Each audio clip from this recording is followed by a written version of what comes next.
Bienvenue à ce tutoriel Angular qui porte sur les pipes, où nous y verrons ce qu'est un pipe, quelques pipes prédéfinis, comment enchaîner plusieurs pipes avant de passer à une petite démonstration, et ensuite nous verrons les pipes personnalisés ainsi qu'une dernière démonstration. L'opérateur de pipe noté par une barre verticale permet de transformer, ou plus précisément de formater, l'affichage des propriétés. La syntaxe se présente comme suit. Lors de l'affichage par interpolation d'une propriété, nous appliquons l'opérateur de pipe, ensuite le nom du pipe. Comme on peut le voir dans cet exemple-là, où nous appliquons à l'attribut nom le pipe uppercase, permettant d'afficher l'attribut en majuscule. Il faut savoir qu'il est possible d'avoir des pipes prédéfinis, comme il est possible de créer son propre pipe. Il existe plusieurs pipes prédéfinis, tels que uppercase, permettant de convertir la valeur d'une propriété en majuscule, ou lowercase pour convertir en minuscule. Titlecase permettra de convertir uniquement le premier caractère de chaque mot en majuscule. Le pipe date va formater une date selon un modèle donné, alors que le pipe number formate plutôt les nombres. Percent affiche une valeur décimale en pourcentage et currency s'intéresse plutôt à la devise.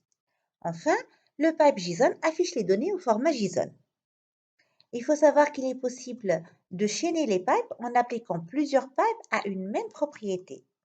Dans cet exemple-là, nous définissons un attribut naissance initialisé au 15 mai 2020 qu'on voudrait afficher selon un format précis et en majuscule. Donc là, par rapport à cet attribut naissance, nous appliquons un premier pipe de date qui va permettre de personnaliser selon un format et ensuite on va appliquer le pipe de majuscule uppercase, ce qui nous permettra d'obtenir l'affichage demandé. Ceci dit, il faut quand même faire très attention. Les pipes sont appliquées dans l'ordre de leur parution, donc on peut avoir des combinaisons qui ne fonctionnent pas. Nous verrons ceci de plus près à travers une petite démonstration. Dans cette démonstration, nous allons essayer de personnaliser l'affichage d'un objet personne caractérisé par un nom, un prénom, une date de naissance, une moyenne au bac, un poste, un salaire et puis une augmentation. Donc au niveau du template de ce composant-là, nous avons affiché par interpolation les différents champs, ce qui nous a permis d'obtenir l'affichage suivant. Maintenant, nous allons essayer d'appliquer les différents pipes. Donc je vais commencer par le pipe case. Donc, en enregistrant, nous notons ici que le nom est devenu en majuscule. Par la suite, pour le prénom, je vais appliquer le pipe title case qui va permettre en fait de transformer en majuscule le premier caractère du mot. Là, pour la date de naissance, on va appliquer le pipe date. Alors, on remarque automatiquement que le format a été modifié. Si ce format ne nous convient pas, on peut encore le personnaliser. Donc, on peut par exemple dire, et je vais utiliser plutôt le format short. Donc, on voit ici la modification apportée. Ou bien, je peux également définir mon propre format, où je vais dire, par exemple, je voudrais qu'il y ait l'affichage de la date, suivi ensuite d'un petit tiret, et puis le mois en toutes lettres, et ensuite, je vais avoir l'année.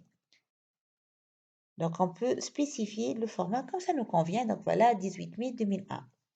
Pour la moyenne au bac, on va utiliser un pipe de type number, nommé number. Donc, pour le format number, alors il faudra spécifier, par exemple, si je voudrais, à titre d'exemple, avoir 4 chiffres décimaux suivis de 5 chiffres après la virgule, on remarque ici que les zéros vont être ajoutés de part et d'autre.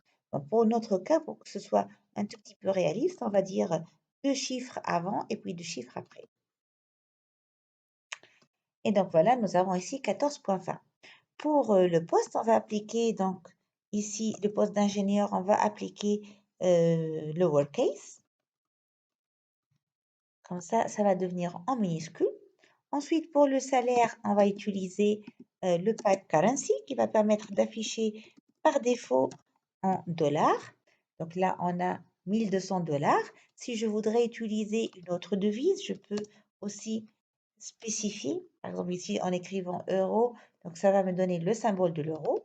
Et puis nous avons, pour l'augmentation, je vais utiliser le pipe percent qui va afficher donc les 0,05%. Il va les afficher, 0,05 va représenter en fait 5%. Et un autre pipe très intéressant, ça correspond en fait au pipe JSON qui va permettre de nous afficher notre objet sous format JSON. Donc ça nous permet aussi d'inspecter notre objet. Donc on remarque ici qu'effectivement, donc l'affichage a été modifié. En revanche, les données n'ont pas été modifiées pour autant. Alors une dernière remarque, nous avons dit qu'on peut aussi chaîner les pipes. Donc ici, par exemple, pour l'affichage de la date le 18 mai 2001, si j'ajoute un autre pipe en affichant ici uppercase, on remarque que c'est devenu en majuscule. Ceci dit, il faudra faire un tout petit peu attention. Donc si maintenant je vais appliquer le pipe uppercase avant la date, si on l'applique avant, eh bien on remarque qu'il y a une erreur. Et c'est tout à fait compréhensible parce qu'en fait, les pipes sont appliqués les uns après les autres. Normalement, le pipe date doit s'appliquer sur un élément de type date, alors qu'ici, nous avons appliqué en premier lieu l'uppercase, donc c'est devenu une chaîne de caractères. Du coup, on ne peut plus lui appliquer le pipe date. Donc, il faut faire un tout petit peu attention quant à l'ordre des pipes. Les pipes prédéfinis n'offrent pas toutes les possibilités d'affichage. C'est pour cela qu'il est important de pouvoir créer son propre pipe qui personnalise l'affichage.